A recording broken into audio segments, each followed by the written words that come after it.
Nasa Amerika po ngayon si Ako Bicol Party List Representative Zaldi Co ayon kay House Spokesperson Attorney Princess Abante. Si Co ang dating chairman ng House Appropriations Committee na sumuri sa 2025 national budget.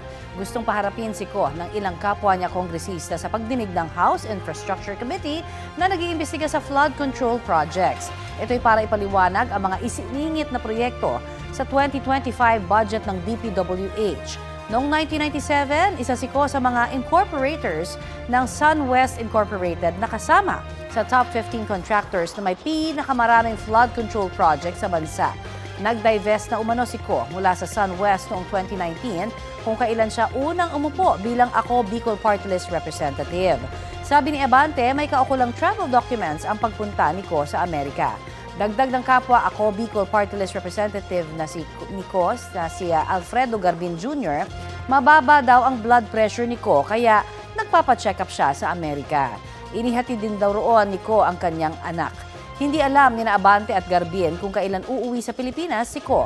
Batay sa journals ng Kamara, hindi pa dumadalo si Co sa anumang sesyon mula nang magbukas ang 20th Congress noong July 28. 4 na beses siyang absent without notice. 1 beses na absent na may notice.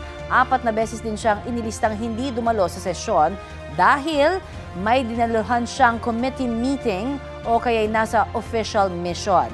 Sinisika pa ng GMA Integrated News na kunin ang pahayag ni Co tungkol sa pag-uugnay sa kanya sa issue sa flood control projects.